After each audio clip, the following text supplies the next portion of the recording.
The CEO forcefully stripped off my floral patterned padded jacket, down inner layer, sweater, wool vest, and thermal undershirt, then began tugging at my thick cotton pants, woolen leggings, fleece-lined thermal underwear, thermal stockings, and long socks. Upon seeing there were still 2 more layers of ultra-thin knitwear inside, the CEO fell silent, staring at the domineering CEO who was now sweating profusely. I asked, trembling with fear, "President Gu, should we continue?"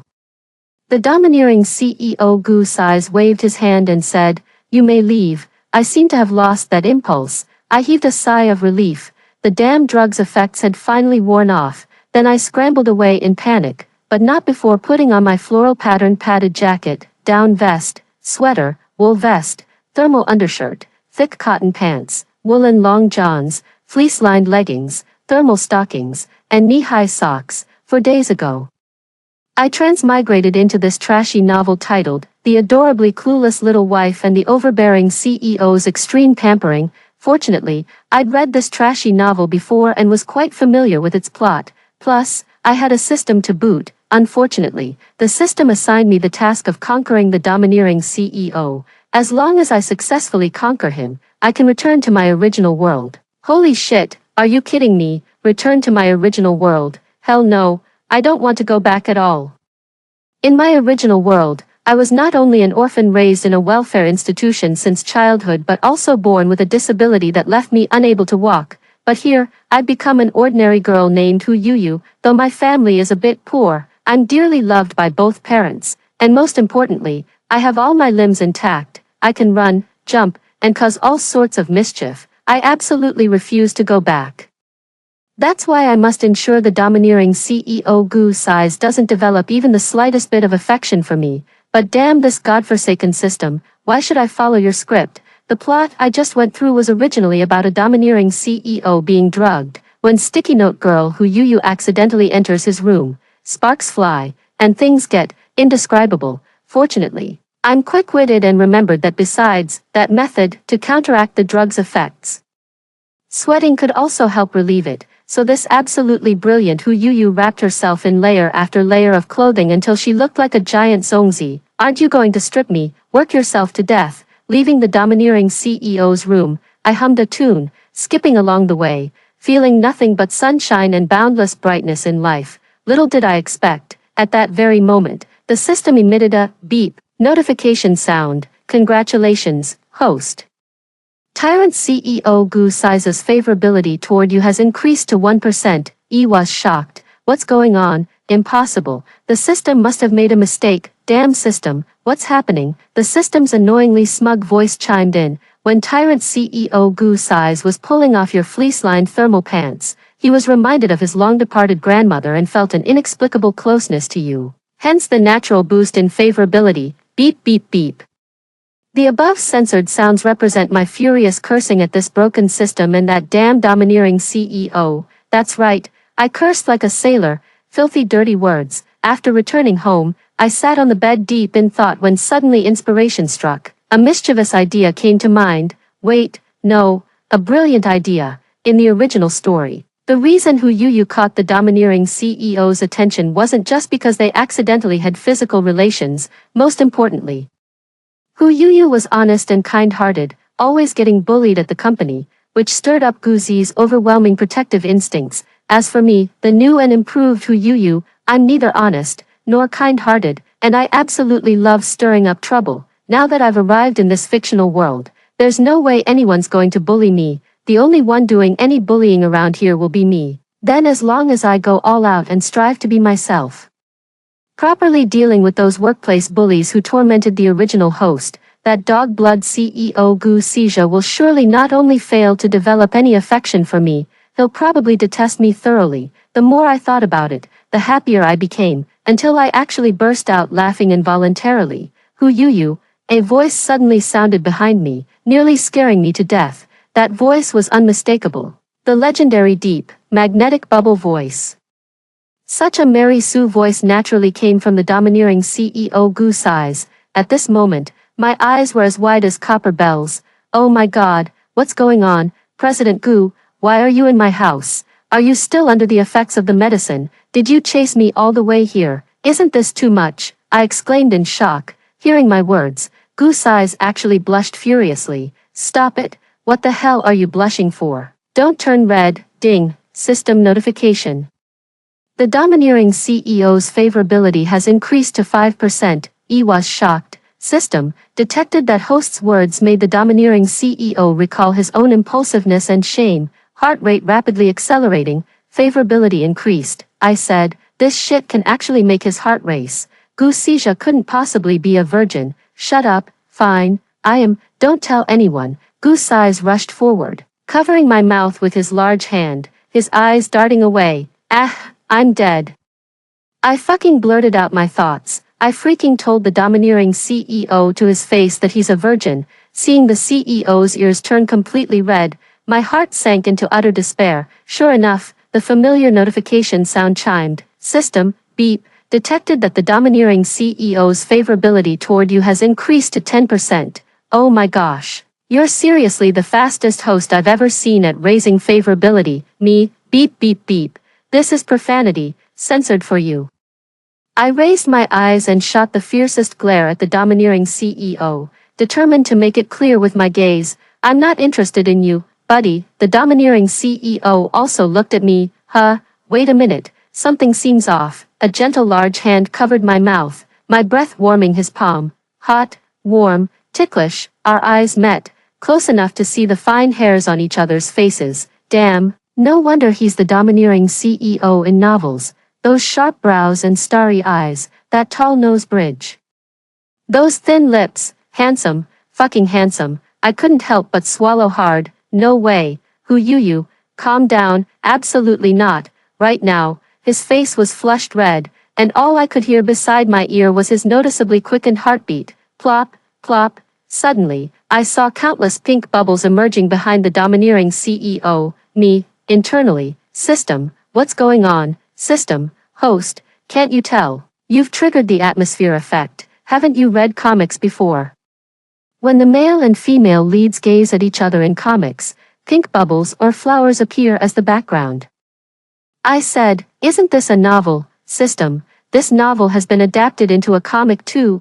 I said, you damn cat, beep beep, censored. System, detected that the domineering CEO's favorability towards you has increased to 15%. Without hesitation, I opened my mouth wide and sank my teeth hard into Goose Size's hand. You're supposed to be a domineering CEO. Can't you be more reserved? Don't fall for people so easily. Goose Size hissed in pain and finally released his grip.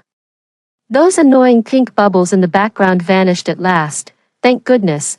Why did you bite me? Goose Eyes frowned angrily. Even though you're my boss, you can't break in illegally. This is my home. I came to compensate you. Someone drugged me today. That's why I almost. The domineering CEO seemed to recall something, his face turning red again. Compensate me. This tycoon actually has a conscience. All he did was take off my fleece-lined thermal pants. He didn't even do anything else. Yet he wants to compensate me. Suddenly, I had another devilish, brilliant idea. Damn it, this was the perfect opportunity to blackmail the domineering CEO. That's right, I was going to make him understand that who you is nothing but a greedy, heartless villainess. My eyes gleamed with mischief. Yes, you must compensate me. Otherwise, I'll tell the whole world. I'll ruin your reputation. Goosija's brows furrowed again. He must truly despise me now. How much do you want? How about I give you 10 million? My heart was boiling. This was indeed a melodramatic novel, casually throwing around 10 million like it was nothing. Who on earth wrote this? But following this logic, 10 million probably doesn't even count as much money in this novel, does it? I shook my head. Not enough. The domineering CEO. 20 million. I shook my head. The domineering CEO. 30 million. I shook my head. The domineering CEO suddenly grabbed my chin. I know what you want now, me. The domineering CEO. Humph, woman, what you want is me. I said, I don't need this. The CEO curled his lips into a smirk. No need to explain. I understand perfectly. When women say no, they mean yes. I've never met a woman who didn't want money but only sought my attention. Well done, you've successfully caught my interest. I said, how about you just give me 10 million instead? The domineering CEO patted my shoulder. Starting tomorrow. You'll be my personal assistant, we'll work side by side, I'm giving you this chance to get close to me." With that, the CEO walked away smiling, thoroughly pleased with himself, leaving me alone with my aching heart, my $10 million. Ah, die, you cliché domineering CEO, ding, system notification. The domineering CEO's favorability toward you has increased to 20%. Die, you cliché system. Who you am absolutely not a woman who admits defeat easily. Now that I've become the CEO's special assistant, I'll use my position to bluff and bluster, determined to avenge the original host properly, making those petty bitches who bullied the original host daily experience life's hardships will surely make that cliché domineering CEO detest me. Sort out this entire stack of documents for me, you, go buy me a cup of coffee, yes, from that coffee shop farthest away, you, go make fresh copies of these materials. I stood with arms akimbo, swaggering through the office while the common folk seethed with silent resentment. Out of the corner of my eye, I spotted a woman teetering toward me on 10-centimeter heels. This madwoman, walking like a cat in heat, was none other than Lu Weiwei, the sales department manager. From what I knew, in the original story, Lu Weiwei had bullied Hu Yuyu relentlessly because she fancied the domineering CEO Gu Sai's. Lu Weiwei could be considered the main perpetrator tormenting Hu Yuyu. As Lu Weiwei approached, my body actually started trembling uncontrollably. It seemed the original host was truly afraid of her. Well, just got promoted and already putting on such airs, anyone would think you're the CEO. Lu Weiwei's affected voice rang out. That's right, who knew the CEO liked me so much, specially promoted me and even made me their personal assistant. I mimicked Lu Weiwei's tone, speaking with exaggerated affectation. You, Lu Weiwei flushed red with anger. I immediately continued, you came just in time. The CEO wants cake, specifically Black Forest chocolate, not the one downstairs, but from that decade-old shop 2 blocks away. As I said this, I had already caught sight of Gu Sai's figure. Clearly, Lu Weiwei, that little drama queen, had noticed too, suddenly adopting a sweet, aggrieved tone. Oh, of course I'll listen to the executive assistant, even though I'm the sales manager and this errand has nothing to do with me. If the CEO wants it, I'll go buy it no matter how far it is. I watched Lu Weiwei putting on her act with amusement, thinking to myself, the better you perform, the better. I'd prefer Gu Zi to dislike me even more, so I continued my triumphant display. Hurry up and go buy it. While speaking, I secretly glanced at Gu Zi from the corner of my eye. Sure enough, Gu Zi couldn't hold back anymore. He walked over and gave my shoulder a firm pat. On your first day of promotion, you're already assigned so much work. You've worked hard. I understand you want to share my burden. Huh, what the hell? Did Gu Sai's brain get swapped? Understanding difficulties. What burden have I shared for you? Gu Sai's turned to look at Lu Weiwei again. Hurry up and go. That cake shop requires queuing. Yi was shocked. Lu Weiwei was shocked. Me, internally. System. The CEO's gone mad. What's going on? System, host, don't freak out. The CEO's been wanting to crack down on employees slacking off at work for a long time. Who knew you'd help him achieve it right after your promotion? And, host, you're amazing. How did you know the CEO secretly loves that Black Forest cake from the 10-year-old shop? It wasn't even mentioned in the original novel. How did you figure it out? I freaking don't want to talk. The CEO suddenly said, Special assistant, come to my office. I shakily walked into the office. President, what's wrong? You, how do you know my preferences? You investigated me, you care about me this much. The president's gaze burned intensely, his ears turning red. The air was absolutely thick with ambiguous signals. Damn it all, whatever, I'm going for broke. Gritting my teeth, I said, I was the one who wanted the cake. I deliberately sent Lu Weiwei to buy it because I have issues with her and wanted to bully her. Gu Sai's pondered for a moment before nodding slowly. After a long pause, he finally said, I see, you may leave now. My heart leaped with joy. This jerk must surely hold a grudge against me now. Cheerfully, I skipped out of the CEO's office. Little did I know, inside the office, the domineering CEO Gu Sai's heart was pounding like thunder, his ears burning crimson. The domineering CEO rubbed his forehead. Lu Weiwei has feelings for me. No wonder Yuyu's been in a bad mood. I should transfer Lu Weiwei somewhere far away. Yuyu, She even wanted to share a piece of cake with me. Images flashed through his mind. Yu nestled in his arms, gently feeding him with a fork, the two of them sweetly intimate. He noticed cream at the corner of Yu's mouth, and they slowly leaned closer. Ding! System detects the CEO's favorability toward you has increased to, shut up. Yu suddenly slammed her desk and stood up mid-work. The office instantly fell silent. I quietly took my seat, thinking, today's not my lucky day. Better stay away from Gu Sai's. No sooner had I made this silent vow than the CEO's call came through. Assistant, come to my office immediately. It's urgent. Swallowing hard. It's fine, just assigning work. Upon entering the office, I saw Gu Sija's icy expression, clearly in a bad mood. My heart leaped with joy. Finally, the domineering CEO is back to normal. Exactly, a domineering CEO should have this frosty aura. He's unhappy now, which means I have a chance to make him even unhappier. Come here, the CEO's voice rang out, devoid of warmth. What can I do for you, President Gu? I deliberately walked at a snail's pace. Since Gu Sija was in such a hurry, it must be urgent. Perfect timing for me to slack off at work. Just one. Gu Sija suddenly avoided my gaze. What do you mean, just one?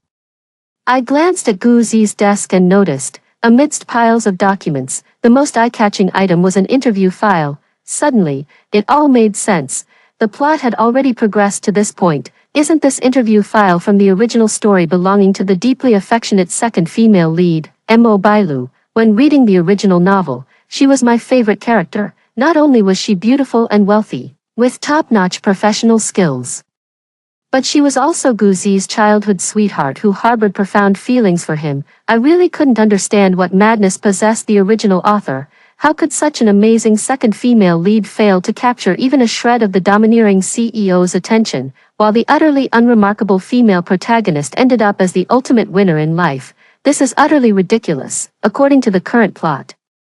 The second female lead should have returned from studying abroad and submitted her resume to the domineering CEO's company to pursue him. The CEO's mother, wanting to matchmake the two, eliminated all other candidates, leaving only the second female lead. In reality, given the second female lead's capabilities, she didn't need any backdoor connections. By pulling strings, Mrs. Gu actually made Gu Sai's develop an aversion toward her. I still remember Gu Sija's classic line to the female lead's rival, I just don't like scheming women like you. What I adore are pure-hearted and kind girls like you. Just thinking about this scene makes my chest ache with anger. My poor darling rival, this time, I'll be the one to protect your happiness. I quickly leaned in. What's wrong with just one? One is perfect. We only need this one. I don't know if it's my imagination, but the domineering CEO's face instantly flushed red. You're right. One is enough. We'll share. The domineering CEO's lips curled slightly into a faint smirk. Share? What the hell? Did the CEO notice my motherly affection for the female lead's rival? How the fuck can we share this, you beast? While I was still lost in thought, a rich sweetness suddenly filled my mouth. My eyes widened. The domineering CEO was feeding me cake. Lu Weiwei bought the cake back so quickly. What talent! Before I could react, the CEO used the same spoon he fed me with to take a bite himself. He even licked the spoon. When he licked the spoon, his gaze seemed somewhat ambiguous, as his Adam's apple bobbed. I couldn't help but swallow hard. So, one, referred to the number of spoons. CEO, you're being unhygienic. Gu Sija's spoon came towards me again, and I took several steps back. No need, Mr. Gu, you can eat it yourself. As I spoke, I reached out to block it, and the cake smeared all over my hand. Seeing my panic, Gu Sai seemed to indulge in his fantasies again. Are you blushing? No, not at all. President Gu, you shouldn't. Before I could finish saying, this isn't hygienic, Gu Sai pulled me forcefully toward him. Stumbling, I fell straight into his arms. I'm really telling you, Gu Sai smells amazing. I must emphasize that I'm not some lovesick girl, definitely not a pervert or anything. It's just that Gu Sai's scent is truly intoxicating, a crisp, cool woody fragrance that's making me feel a little dizzy. I wanted to push him away, but my hands were covered in cake. Gu Sai grabbed my hand. His was so big, so large and warm. Are you in such a hurry? You practically threw yourself at me. It was clearly you who pulled me over. The next second, his face drew closer, and I heard the pounding of a heartbeat, though I couldn't tell if it was mine or his. He took my hand to his lips, his tender mouth enveloping my fingers. His tongue seemingly giving them a lick. My fingers tingled and burned. Such a strange sensation. My face flushed crimson in an instant, my ears burning hot too. Logically speaking, I should have slapped him right then, but damn it, he's just too good looking. For that fleeting moment, I'll admit, I was totally lusting after his beauty. What are you doing? I resisted the temptation of his good looks and pulled my hand away. You, there's cream on your hand. Goose Eyes looked at me with a half-smile. Ash said, and on your lips too. His eyes fixed on my lips, the burning gaze seeming ready to devour me instantly. Well now, my heart wasn't just racing wildly, it was about to explode. So, I made an audacious decision. The moment Goose Eyes' face leaned in, I gave him a resounding slap. A loud smack echoed through the air. Perhaps Goose Eyes' office was too spacious. I could practically hear the reverberations of that slap bouncing off the walls. Then I quickly slipped away without looking back. Goose Eyes, don't even think about seducing me. You will absolutely never leave this novel. I'm going to survive here. Don't ruin this for me, scumbag. In the CEO's office, Goose Eyes covered his face in deep thought. After a long silence, he suddenly muttered to himself, damn system, get out here. I quit. I genuinely like you. I don't want to leave this crappy novel anymore. System, dear esteemed author, according to regulations, you must follow the original plot and develop smoothly with you, make her fall in love with you, and give the novel a perfect ending. When her affection toward you reaches 100%, the system will automatically eject you back to your original world. Goose-Seja, then how much does you like me right now? System, detected that Huyu's affection towards the host has reached 70%. Victory is within reach. Goose-Seja frowned.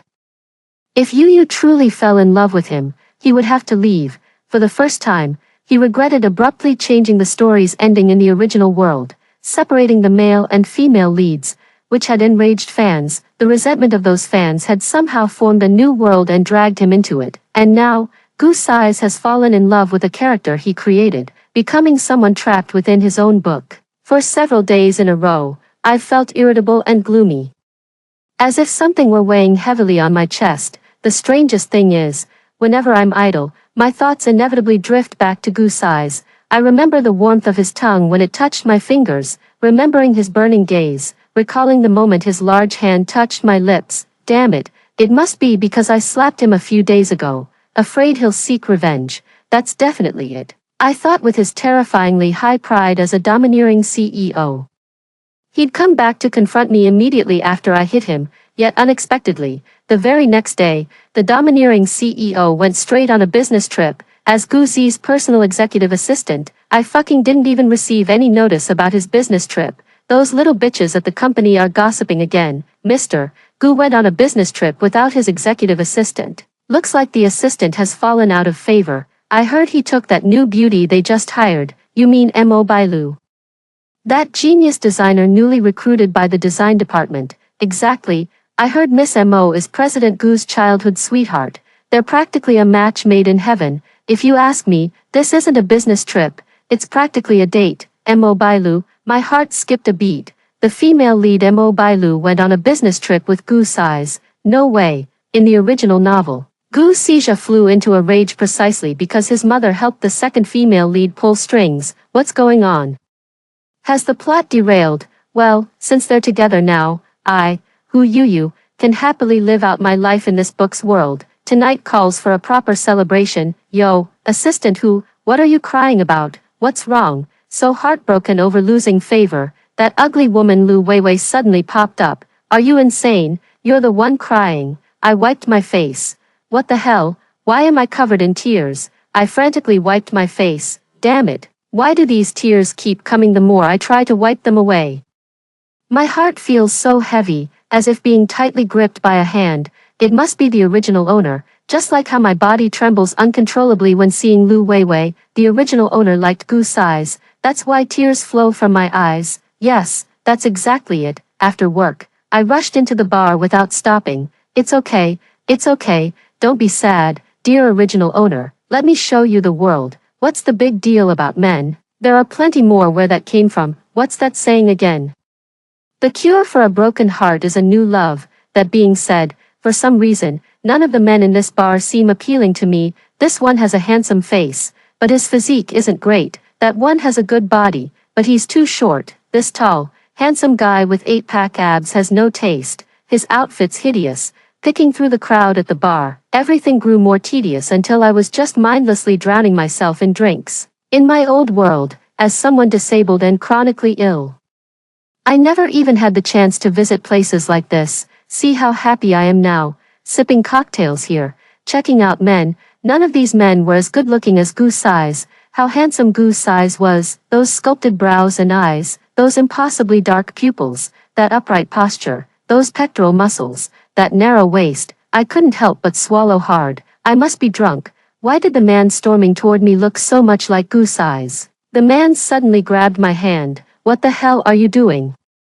Who you? How dare you come to a place like this? My vision blurred from alcohol. Who does this guy think he is? Just because he looks like Goose Eyes, he thinks he can boss me around. I'm here to check out men. What's it to you? Squinting, I leaned closer until my boozy breath hit his face. None of your damn business. I'm not just looking. I'm gonna touch too. After waiting for so long, I've finally spotted a man as handsome as Goose Eyes. Well then, I won't hold back.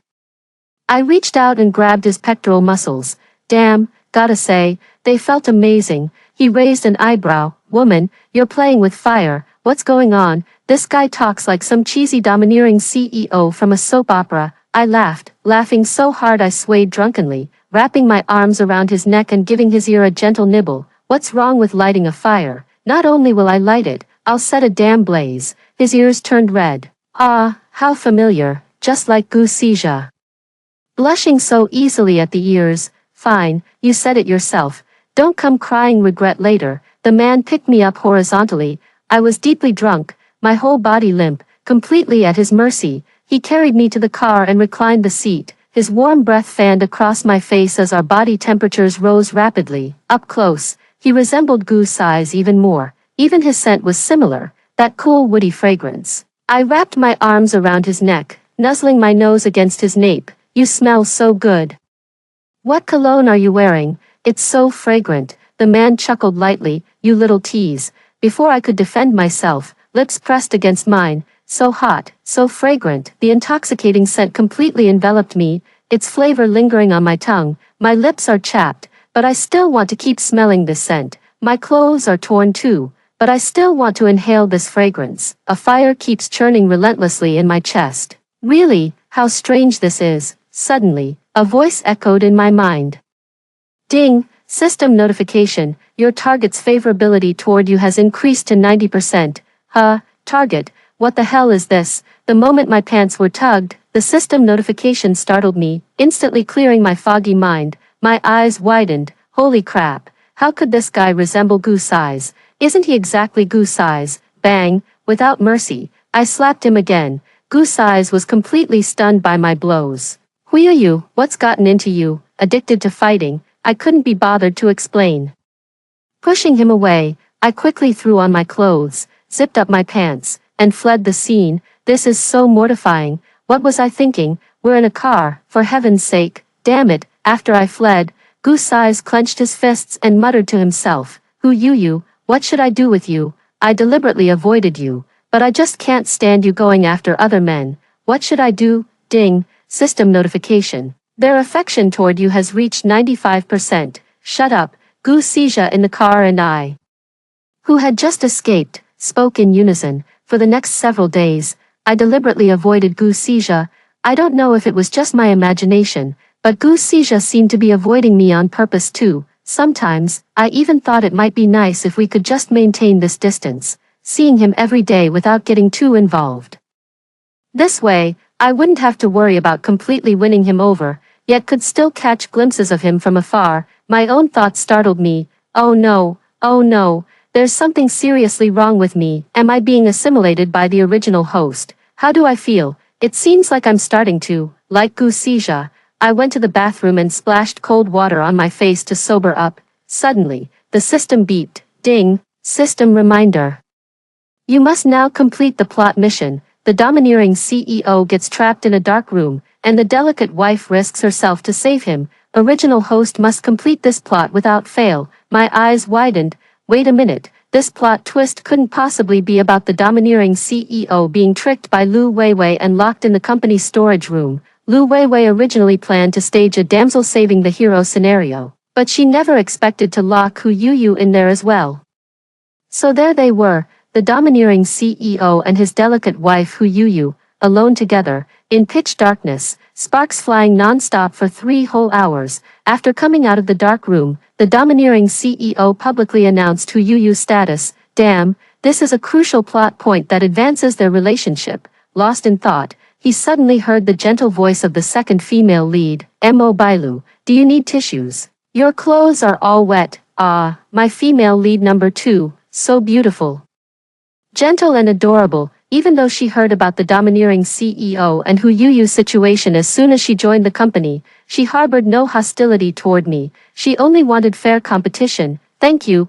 I took Mo Bailu's tissue. At that moment, another mischievous idea popped into my head.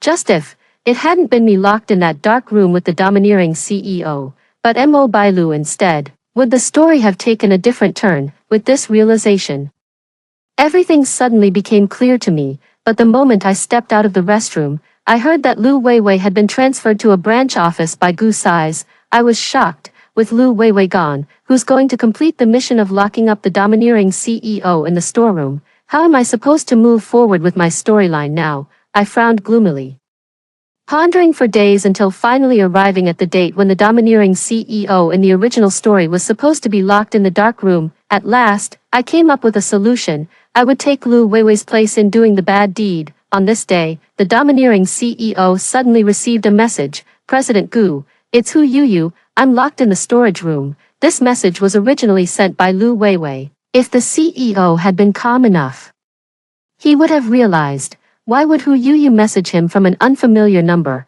But the domineering CEO couldn't stay calm. After all, he'd already developed feelings for Hu Yuyu at this point. Now that there was no Lu Weiwei, this message from his mother was actually sent by me personally, making it even more convincing. Sure enough, the domineering CEO rushed to the storage room without delay. What the CEO didn't know was that instead of me, the storage room only contained Mo Bailu, who had been similarly tricked into going there. Gusi had barely stepped inside when I kicked the door shut behind him. Okay, now everything's perfect. Next, the domineering CEO should proceed with Mo Bailu to act out that passionate scene. According to the original plot, they should be whispering sweet nothings and pouring their hearts out to each other. Then they'll press against that stack of documents in the storage room and go at it like rabbits.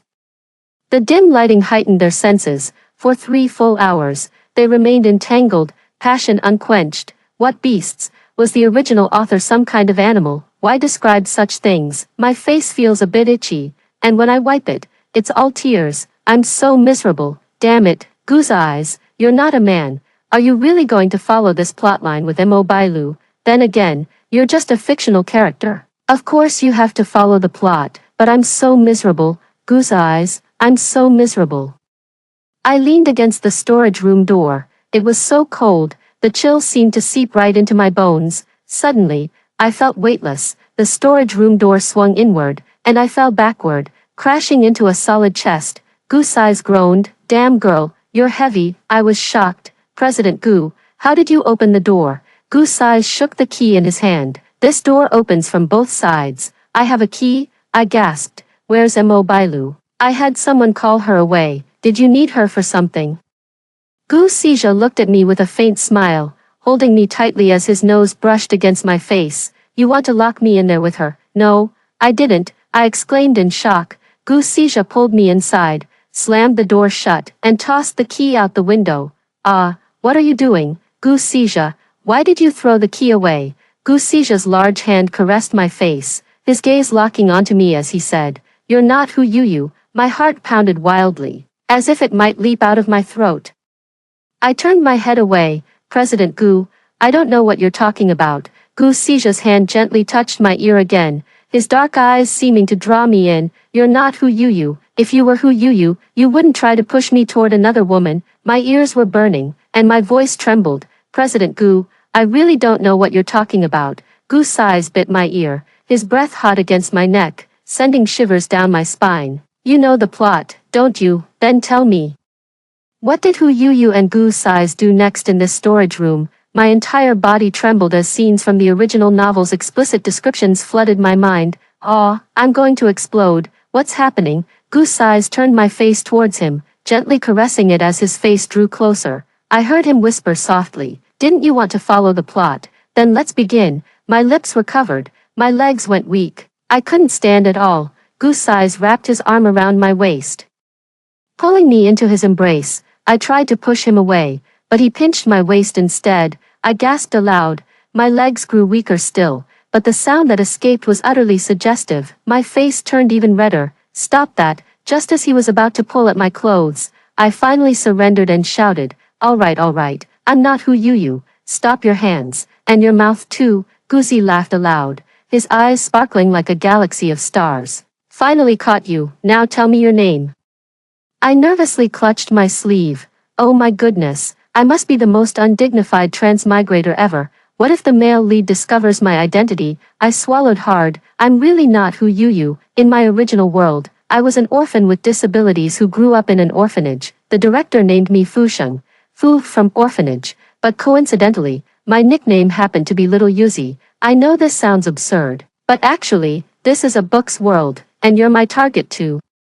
Before I could finish speaking, the system's notification chime rang in my ears. Ding, congratulations host, the domineering CEO's affection for you has reached 100%. You've completed the conquest mission. It's over. My heart skipped a beat. I've completed the mission. Does that mean I'll be taken back to my original world? Extreme fear flooded my heart, more than leaving this place. I couldn't bear the thought of leaving Gu Sija. I had to admit it.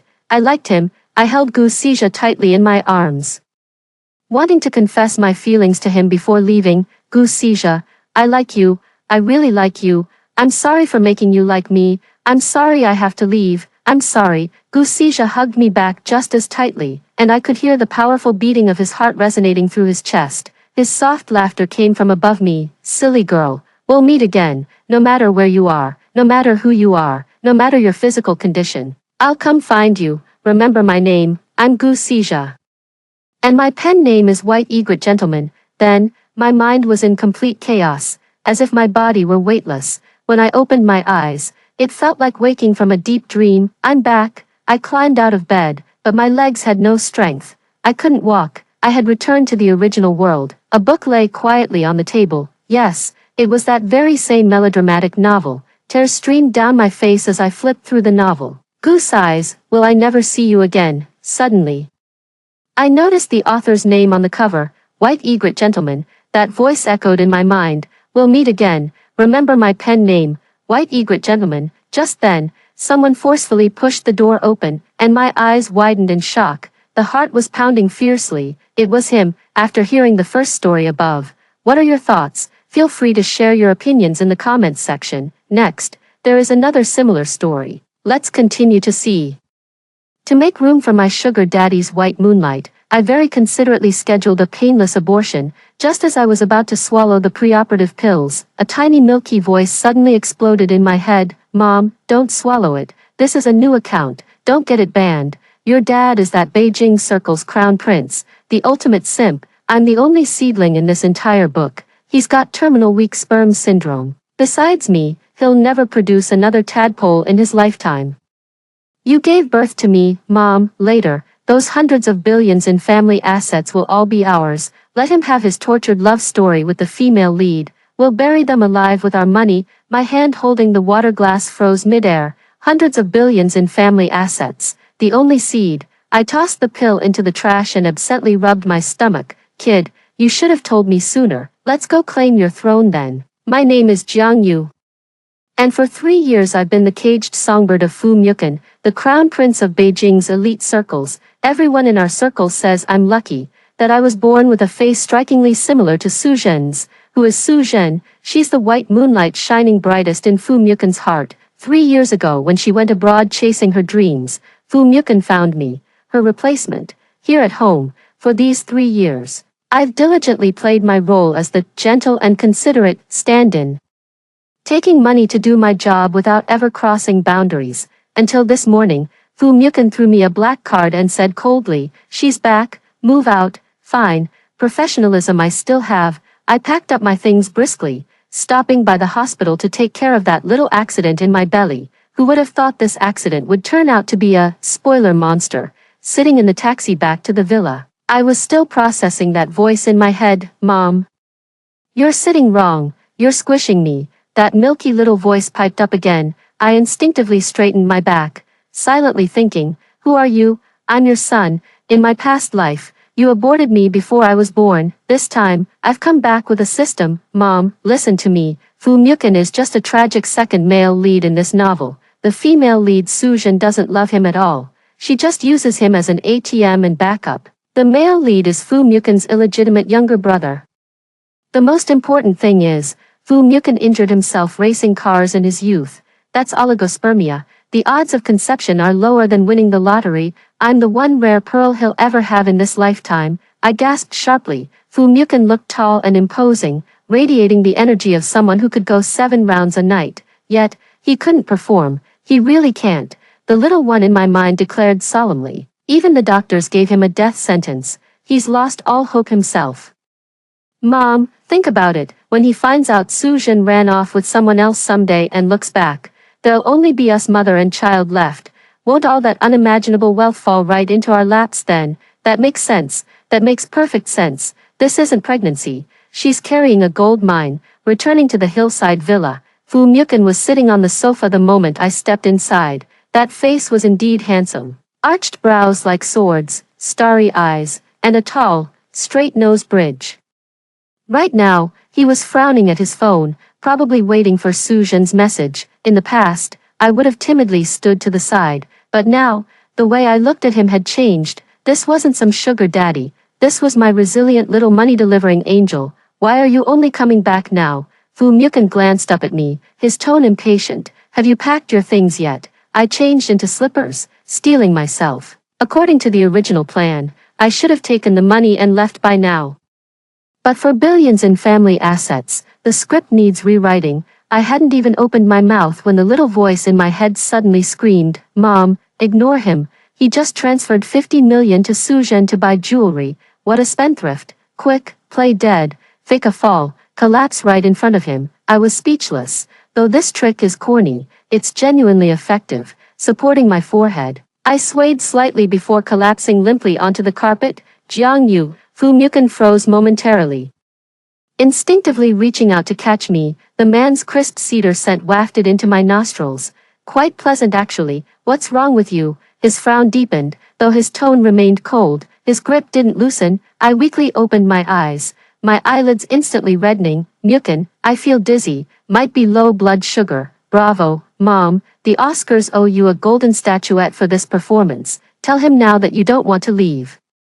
But don't mention the pregnancy. He needs to discover it himself." I sniffled and reached out to tug at Fu Mukin's sleeve, my voice as faint as a mosquito's hum. "Mukin, can I move out a couple of days later? I haven't found a place yet, and I haven't been feeling well lately." Fu Mukin looked down at me. I never dared to meet his gaze like this before, always keeping my eyes lowered and obedient. Today I gathered my courage to look into his eyes, and surprisingly found a trace of guilt in this man's gaze. "Well, after sleeping together for 3 years, even raising a dog would create some attachment. There's money in the card, isn't there? Go stay at a hotel," he said stiffly, trying to pull his hand away. "Mom," he's about to pull out the wham bam thank you ma'am card. "Quick, cry. Tears are a woman's ultimate weapon. Tell him you cooked him this last meal and want to watch him finish it before leaving." I rolled my eyes internally. Where did this little brat learn such tricks? But my mouth betrayed me, tears welling up instantly, plopping down onto the back of his hand. "I know I shouldn't cling like this," I choked out, "but I made soup. Your favorite lotus root and pork rib soup. Simmered just right. I thought, if I could just watch you drink this one last time, then I'd go." Fu Mukin's movements froze. This man had one peculiar habit. Whenever his stomach acted up, he'd crave the soup I made. Truth be told, it wasn't actually me who made that soup. It was Mama Wang's doing. My only role was carrying it upstairs. Yet he always believed I'd prepared it personally, and I never bothered to correct him. "All right, stop crying." Fu Mukin helped you onto the sofa with some irritation. Finish the soup before you leave. Yes, first step accomplished. Auntie Wang, quick to read the room, brought over the soup.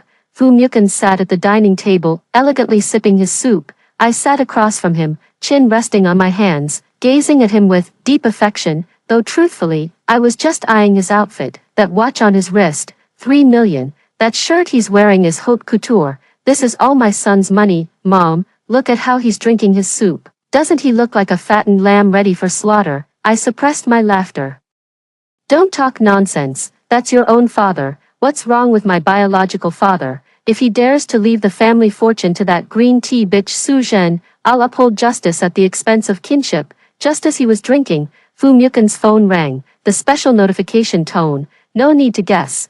It must be Su Zhen. Fu Mukan put down his spoon, answered the phone instantly, his voice softening so tenderly it could drip honey. Jinjin, you're here. All right, I'll come pick you up now. After hanging up, he stood up immediately to leave.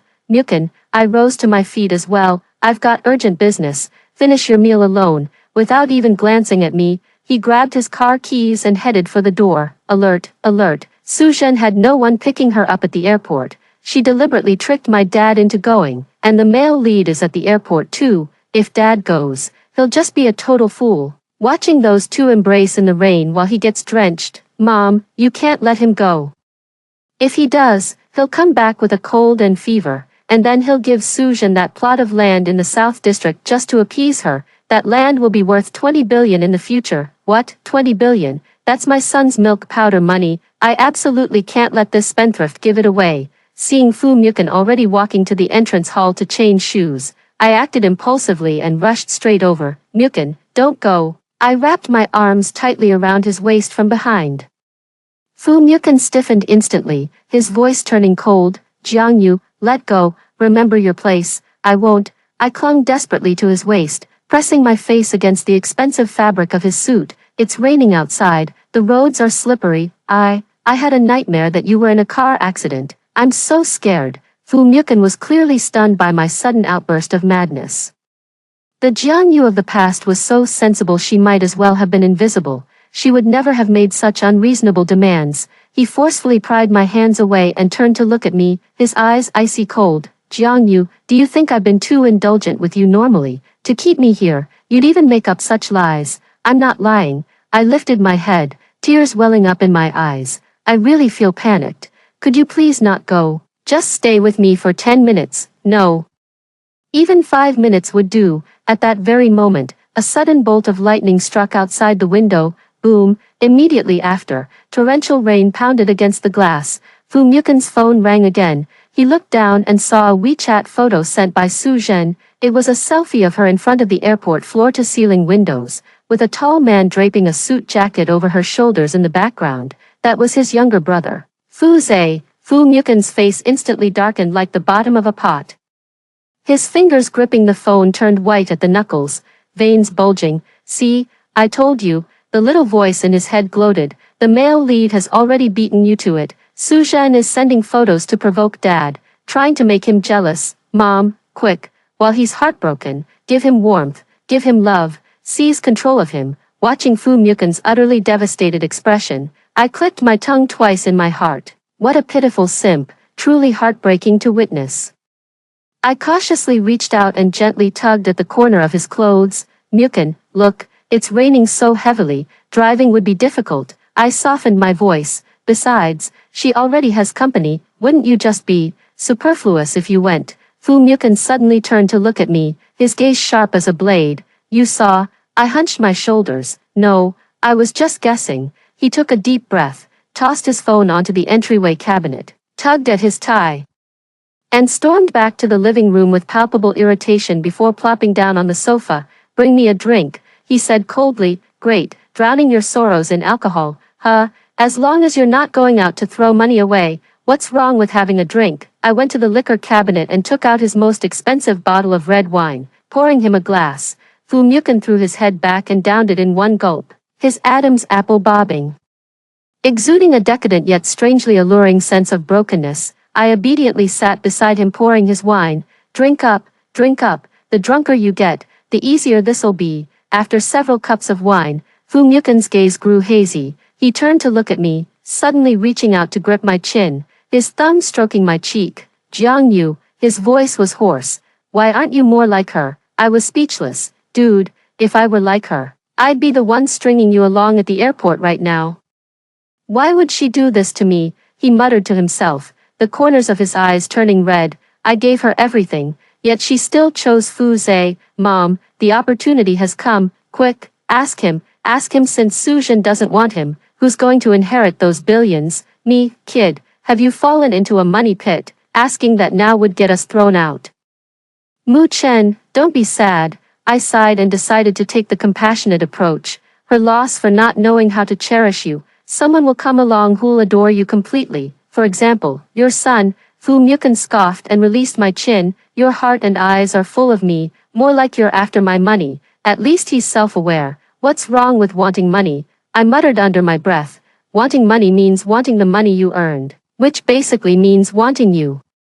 Fu Mukan froze for a moment, seemingly caught off guard by my words. He stared at me for a while before suddenly tilting his body and resting his head on my shoulder. Heavy as a hog. Jiang Yu, he murmured with closed eyes, his breath warm against my neck. Don't move. Let me stay like this a while. I froze stiff, not daring to move. This was the first time the billionaire golden goose had leaned on me voluntarily. Mom, don't just sit there while he's drunk. Hurry up and cancel that abortion appointment. Also, grab his phone and see what that green tea bitch Su Zhen has sent him this time. I quietly pulled out my phone and canceled tomorrow's surgery appointment. Then my gaze fell on his phone lying on the coffee table. The screen happened to light up. It was a new WeChat message from Su Zhen. Mukan, I just happened to run into A's earlier. The rain's too heavy. I'm a bit scared. Can you still come pick me up? Reading this message. I laughed bitterly. This green tea act is truly masterful. First sending provocative photos, now offering sweet dates. If Fu Mukan saw this, he'd surely come running over eagerly. I glanced down at the man leaning against my shoulder, breathing evenly. No way. For the sake of my son's $20 billion land plot, I can't let him see this phone. I was just about to secretly turn off my phone when Fu Mukan suddenly stirred. He groggily opened his eyes, his hand landing right on the lit screen. My heart skipped a beat. This is bad. It's about to be exposed. Fu Mukan squinted to read the words on the screen clearly. I thought he would snap awake immediately, push me away, and rush out. Instead, he stared at that message for a long time, suddenly let out a cold laugh, and threw his phone to the ground. Snap, the screen shattered into pieces. Not going, he mumbled, burying his face back into the crook of my neck, his arm casually wrapping around my waist. So annoying. Sleep, me, kid.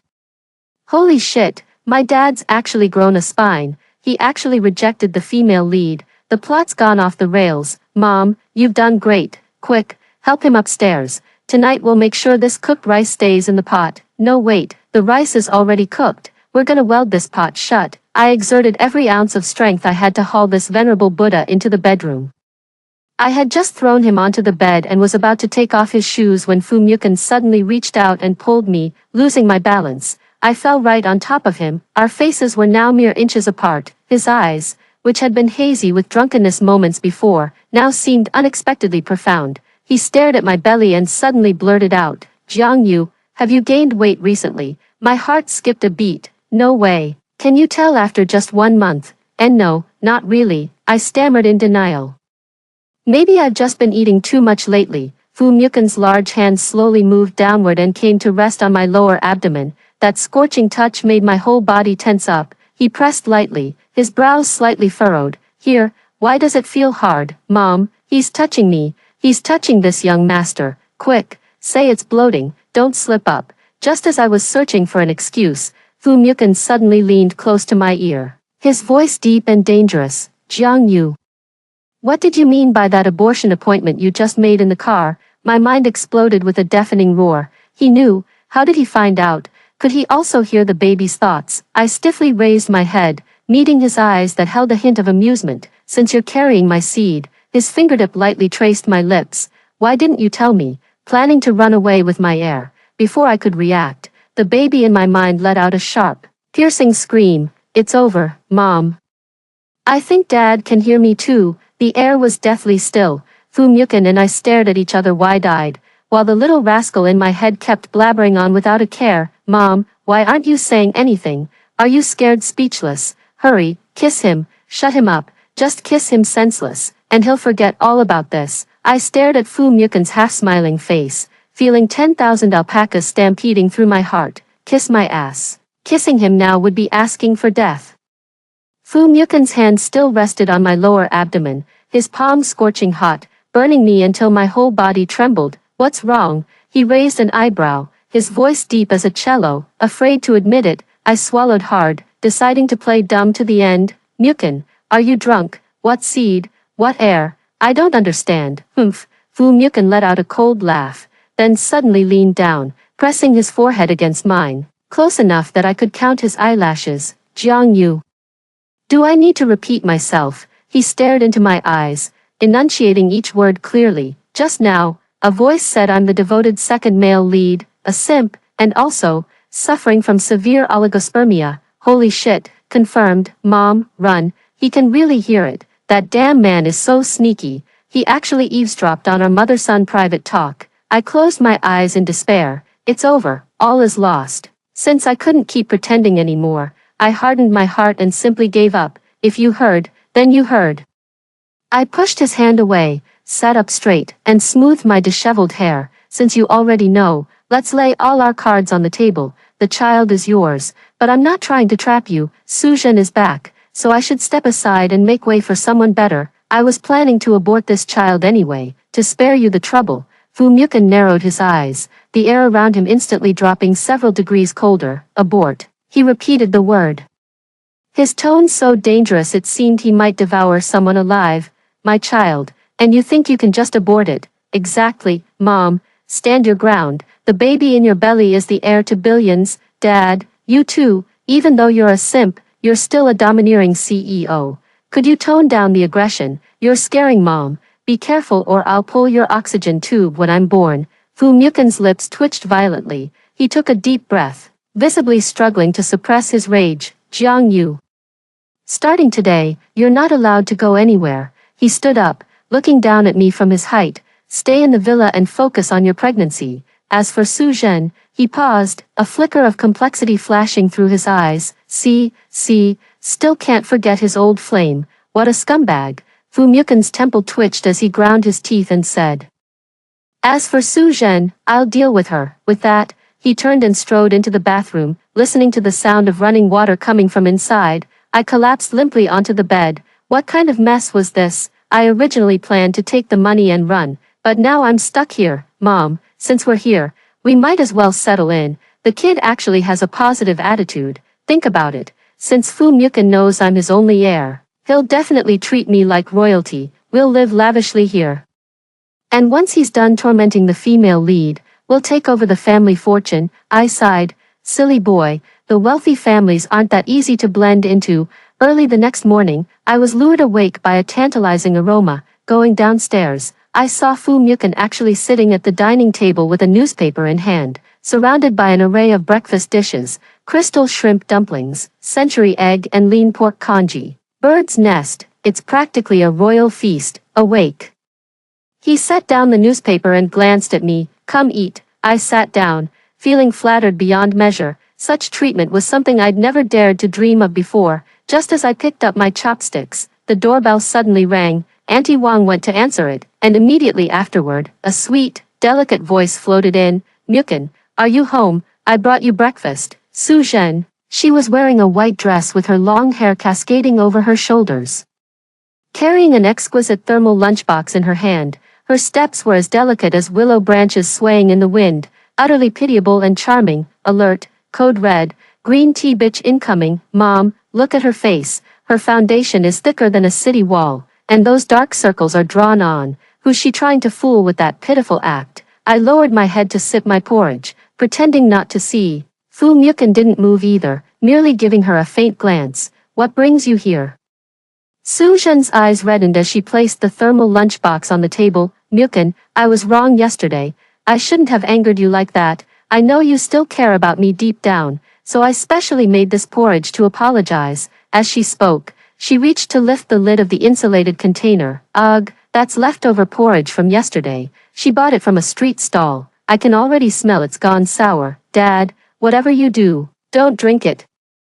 You'll get diarrhea so bad your asshole will prolapse. Fu Myukin's hand paused mid-motion. He looked into Suzhen's affectionate eyes and suddenly smiled. Bought from a street stall. Suzhen's face stiffened, her eyes darting about.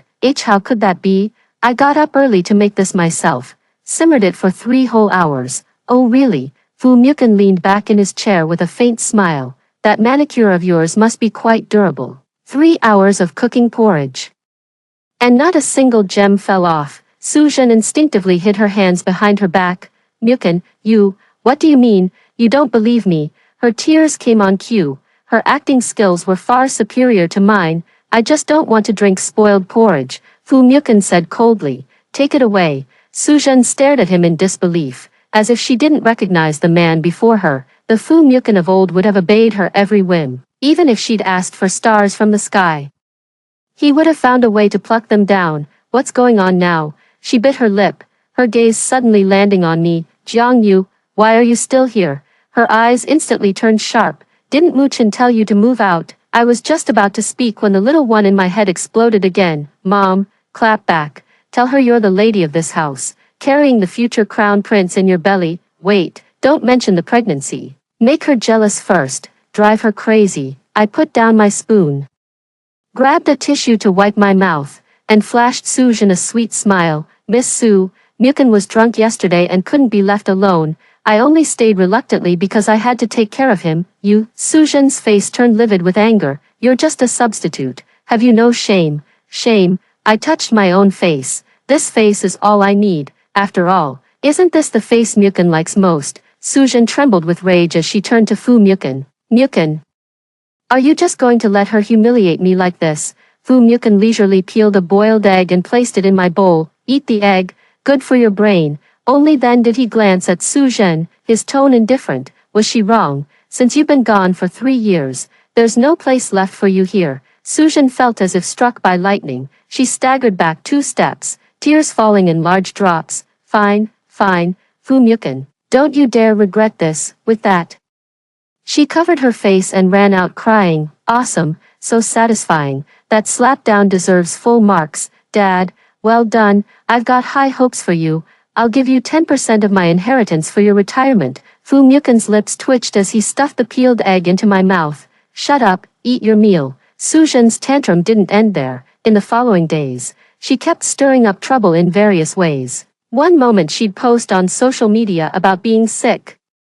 The next she'd share photos of drowning her sorrows at a bar, visible only to Fu Myukin. Unfortunately for her, she didn't know Fu Myukin had an ace up his sleeve. Every time she sends a message, the kid in my head starts live commentary. Dad, don't believe it, that's on a film set. She's playing a dead person. Dad, that's a stock photo. She's just wearing a face mask at home. Fu Myukin went from initial irritation to calm composure, even learning to play along with my son's teasing. That's some good Photoshop work. The floor's even crooked. This wine is fake. Not afraid of going blind from drinking it, watching these 2 men, one big and one small, coordinate across the distance, I actually found it somewhat heartwarming. That evening, Fu Myukin suddenly received a phone call. It was a call from the Fu family's ancestral home. Tomorrow is the old master's 80th birthday. Bring Jiangyu back with you. After hanging up the phone, Fu Myukin's expression turned solemn. There might be some trouble tomorrow. He looked at me. Fu Zhe will be there too, and Suzhen probably will be as well. Fu Zhe is an illegitimate child and has never been favored, but his mother is quite resourceful. She's managed to win over quite a few people in the company these past few years. Since Suzhen chose Fu Zhe, she'll definitely use this opportunity to make it public. Mom, this is a major event. We have to go. Tomorrow is the crucial plot point. That punk Fu Zhe plans to make trouble at the birthday banquet and seize control of the company. We've got to go and hold the fort. We can't let that despicable couple succeed. I patted my belly and gave Fu Myukin a determined look. Let's go. We must go. I also want to see what that $2 billion piece of land looks like. Fu Myukin was speechless. The next day, I attended in full regalia. A custom-made red evening gown accentuated my fair skin, striking features, and long legs. When I entered the banquet hall arm in arm with Fu Myukin, all eyes turned toward us. Suzhen was indeed there too, she stood beside Fu Zhe, wearing a little white dress that made her look like an innocent white flower. When she saw me, a flash of jealousy and resentment flickered in her eyes. But she quickly regained that fragile demeanor. Big brother, Miss Jiang. Fu Zhe approached with a wine glass, wearing a hypocritical smile. I heard eldest brother hasn't been feeling well lately. If company matters become too much, this younger brother can take over. Fu Mukan looked at him coldly. No need for your concern, I'm not dead yet. Ugh, that bastard. How dare he curse my dad. Mom, look at those dark circles under his eyes. Clearly from overindulgence, and he wants to take over. His kidneys are weaker than dad's. I nearly couldn't hold back my laughter. Fu Mukan obviously heard it too, curling his lips into a mocking smile as his gaze drifted downward, sweeping over Fu Zhe's lower half. Fu Zhe felt inexplicably scrutinized, sensing only a sudden chill between his legs. Big brother, today's grandfather's birthday celebration. I've prepared a grand gift for him, Fu Zhe said confidently. I've already secured that plot of land in the southern district and plan to develop it into a resort. This is a multi-billion-dollar project. The surrounding guests gasped in amazement. That plot in the southern district, that's prime real estate. The second young master is truly talented beyond his years. Suzhen clung to Fu Zhe's arm, looking at us with pride as if to say, see, the man I chose is the best. Fu Mukan frowned. He had been eyeing that piece of land for a long time too. Don't panic, Dad. Let him buy it. It's a trap. That land sits atop an ancient tomb complex. The moment anyone breaks ground, the Cultural Relics Bureau will shut it down immediately. Whoever buys it will go bankrupt. Let him buy it. Let him be the fool. Fu Mukan's furrowed brows instantly smoothed. Swirling his glass of red wine, he said indifferently, oh, then congratulations, second brother. Such a grand project. I wouldn't dream of taking what you clearly desire. Fu Zhe froze for a moment. He had prepared a whole arsenal of words to provoke Fu Mukan into bidding. Intending to trick him, who would have thought Fu Mukan would simply give up? This doesn't make sense. Big brother, are you really sure you don't want it? Fu Zhe probed tentatively. No, Fu Mukan answered decisively. Since it's your filial offering, how could I possibly take it? Though Fu Zhe felt something wasn't quite right, basking in everyone's flattery soon made him float on air. The letter of intent was signed on the spot, securing that piece of land.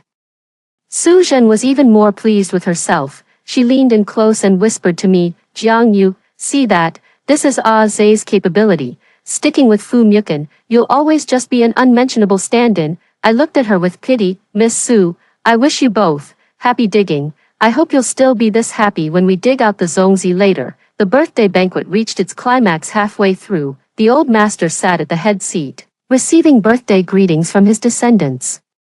Fu Zhe presented the land contract as his gift, making the old man beam with joy and praise him endlessly for his accomplishments. It was Fu Mukan's turn. He took out an exquisite box containing a string of Buddhist prayer beads. Grandfather, these were blessed at Mount Putua where I prayed for them. May they protect your health. The old master gave a faint nod, clearly unimpressed with this gift. After all, compared to billion-dollar projects, these prayer beads seem far too shabby.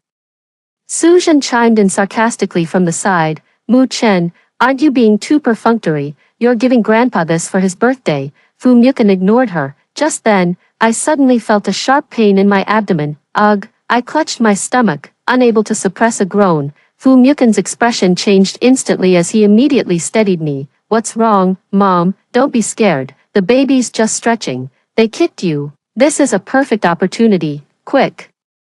Pretend you're having pregnancy pains. Tell the old man you're carrying his great-grandson. This is your get-out-of-jail-free card. The old man values descendants above all else. I took a deep breath and, leaning into Fu Mukan's supporting arm, went limp against his chest. Grandfather, I weakly spoke up. I'm pregnant. Fu Mukan immediately understood. He scanned the room, his voice soft yet resolute. Grandfather, Jiang Yu is pregnant. The entire room fell deathly silent.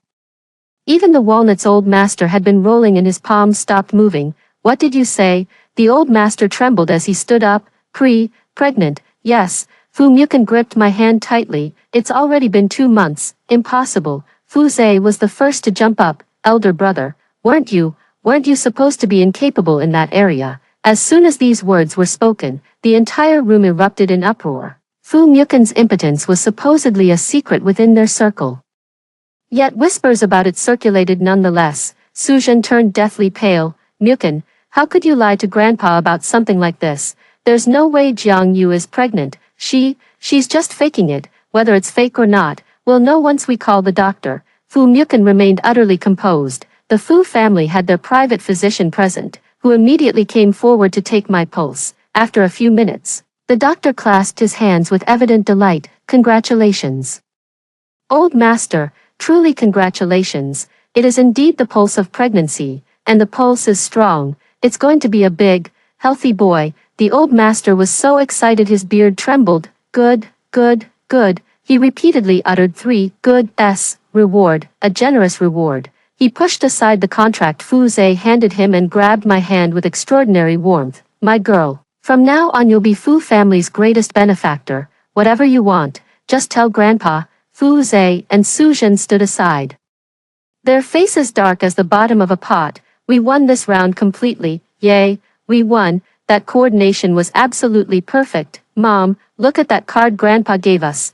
There's at least 100 million in it. Quick, put it away safely. I touched the card in my pocket, my heart blooming with joy. My dear, you're truly Mommy's little money magnet. Ever since announcing my pregnancy, my status in the Fu family has skyrocketed. Fu Mukin treats me like fragile porcelain, practically wanting to carry me everywhere, but I've noticed his attitude toward me has changed. He used to be an aloof sugar daddy, but now, why does he seem more and more like a real husband? That evening, when I came out of the shower, I saw Fu Mukin talking to my belly. Little rascal. Did you give your mom any trouble today? I froze. Is this still the same aloof crown prince of Beijing's elite circle? Dad, I'm sleeping. Stop bothering me. Fu Mukin seemed to hear it and chuckled softly, reaching out to stroke my belly. Jiang Yu, he suddenly looked up at me and said, let's get married. I was startled. Huh, we already have a child. We can't let him be born out of wedlock. Fu Mukin took out a red velvet box from the nightstand and opened it, revealing a massive diamond ring inside. I wanted to wait until after you gave birth to say this, but I can't hold back any longer. He knelt on one knee, his gaze earnest. I know, at first, I saw you as a substitute, but after spending this time together, I've realized, I can't live without you. It's not because of the baby, and not because you can hear that brat's voice. It's because of you, Jiang Yu. You're greedy, you're dramatic. You love to complain, but you're real. Not like those people wearing masks. I stared at him blankly. A corner of that hardened place in my heart seemed to crumble. Mom, say yes. Hurry up and say yes. This is a pink diamond ring. It was bought at auction for 50 million. Huge potential for appreciation. And although my dad has a sharp tongue, he's got a great physique. Plus he's rich. The key point is, right now he only has you. Where else could you find such a top-tier man? I ignored my money-grubbing son's voice in my head. I looked into Fu Mukin's eyes and saw sincerity and nervousness reflected in them. Fu Mukin, I sniffled. My bride price is very expensive. Fu Mukin smiled. He slipped the ring onto my ring finger, stood up, and pulled me into his embrace. My life and fortune, I give them all to you. Just as we were preparing for our wedding, Fu Zhe got into trouble, as expected. An ancient tomb was unearthed on that piece of land south of the city.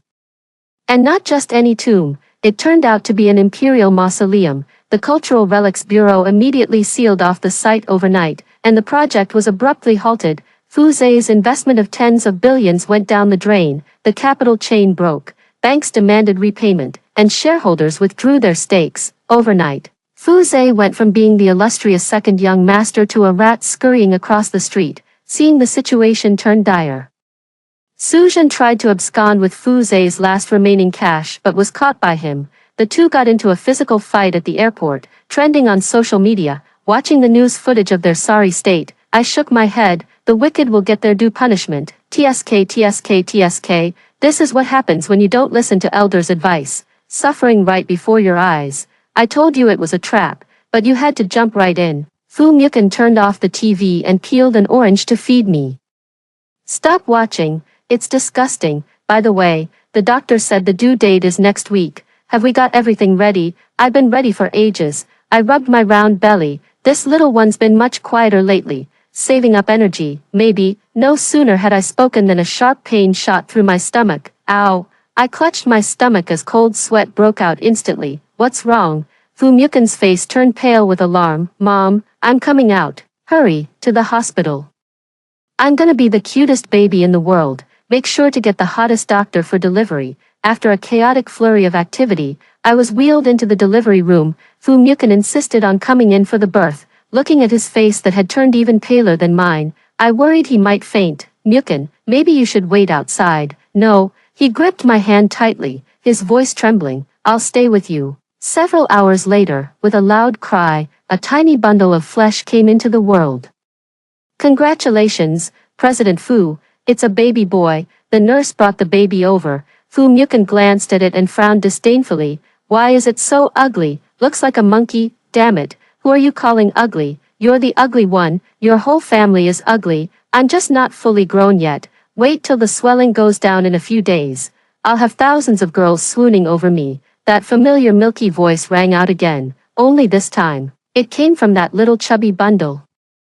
Though it was just incoherent crying, in our minds, it was clearly sarcastic commentary. Fu Mukin and I exchanged glances, both unable to suppress our laughter. With this little ancestor around, our home is going to be lively from now on. 3 years later, Fu Yunzhou, stop right there. I chased that little short-legged rascal around the house with a feather duster in hand. Mom, help, Dad's trying to kill me. 3-year-old Fu Yunzhou hid behind Fu Mukin, peeking out with his little head to make faces at me. You still dare to run? Who told you to fold your dad's documents into paper airplanes? I gasped for breath, hands on my hips. Fu Mukin put down his tablet, scooped up his son in one swift motion, and gave him a light pat on the bottom. You little rascal, making your mom angry again. Dad, I'm helping you declutter, Fu Yunzhou said in his childish voice. That document was a letter of intent for cooperation with Mr. Zhang. That Mr.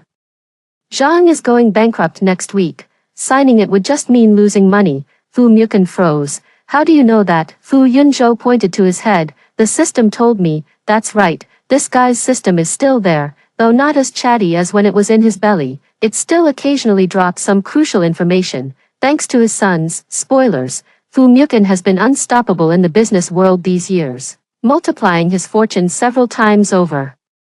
The Fu family has completely risen to become the top elite of Beijing's high society. As for me, I've gone from being that humble stand-in to the envied Mrs. Fu. Alright, enough with the cheeky talk. Fu Mukin put his son down. Go wash your hands. It's time for dinner. Fu Yunzhou ran toward the dining room on his short little legs, winking at me as he passed by. Mom, Dad prepared a surprise for you tonight, in the backyard. Remember to dress up. My heart warmed at this. That little rascal. After dinner, Fu Mukin held my hand and led me to the back garden. The pitch-dark garden suddenly lit up with countless lights. The lights converged into a sea of stars, with a path paved with roses at its center. At the end of the road lay an enormous gift box. What's this? I asked Fu Mukin in astonishment. Open it and see. I walked over and untied the ribbon. The gift box slowly opened, revealing neither jewelry nor designer bags. Instead, it was a document, a share transfer agreement. Fu Mukin had transferred all the shares under his name to me and our son, Jiang Yu. He embraced me from behind, his chin resting against the hollow of my shoulder. I told you I'd give you everything, my life, my fortune. Now I'm truly penniless. From now on, I'll have to rely on my wife to support me. My eyes grew hot as I turned around and hugged him tightly. Idiot, fine, we'll keep it. It's not like I'm short on money. Not far away, behind a second-floor window, Fu Yunzhou leaned on the windowsill, watching his parents kissing downstairs, and let out a world-weary sigh. This generation of parents is really hard to handle, but, considering this 100 billion, I'll reluctantly play the third wheel. After hearing the 2 stories above, what are your thoughts? Feel free to share your opinions in the comments section. Looking forward to hearing from you. If you liked this story, don't forget to like it, share it, and subscribe to my channel. See you next time.